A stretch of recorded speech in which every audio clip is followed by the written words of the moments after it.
The climax of the car theft film, Gone in 60 Seconds, isn't about nicking an expensive Porsche or rare Ferrari.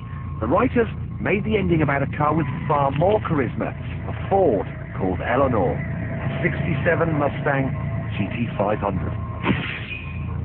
And this is the modern-day version of Eleanor, and in tribute to the film, I'm going to drive it like I stole it.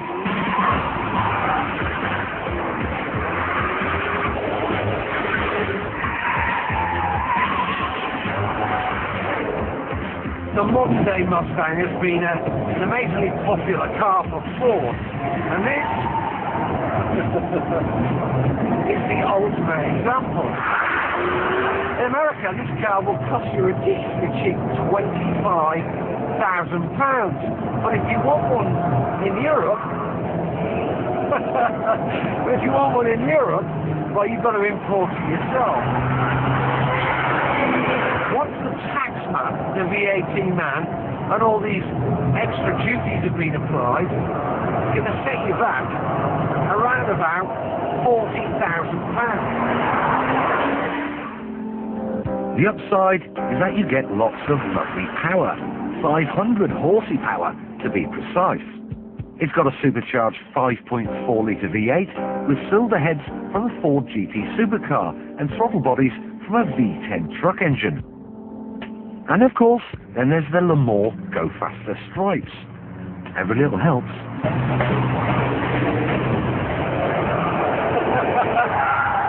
The top speed is limited to 155 miles an hour. Without the limiter, you'd be looking at 180 plus.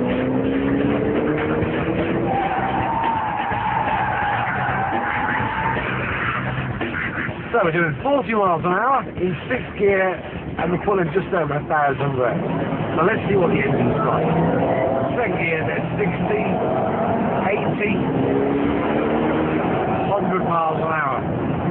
I have to say it's got some grunt, this thing. But it's unusual in that it's supercharged, and the feeling you don't get any surges of power, it's just a constant wafting. It's a very experience. The engine's fantastic, amazing. This car reminds me of American food.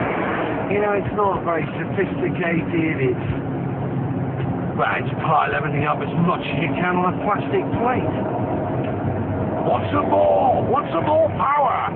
More food?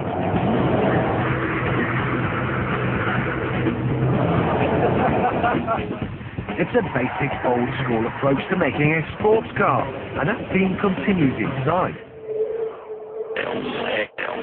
The controls look like they've come out of an 80s Fiesta, with its use of cheap and nasty materials.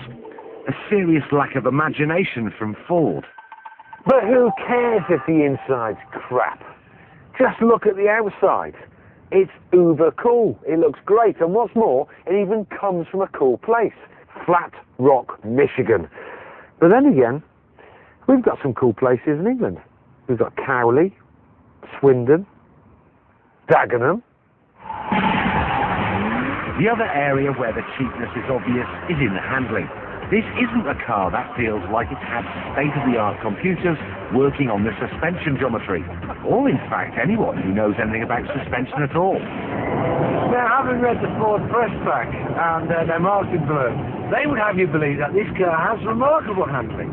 Well, let me tell you, it simply does not. You know, I want this car to be a fire-breathing monster, which it could be if it just had a stiffer kick.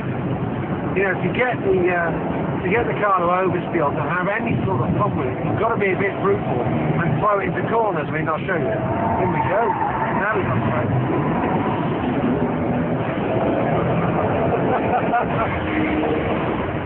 It's good fun. That's something here.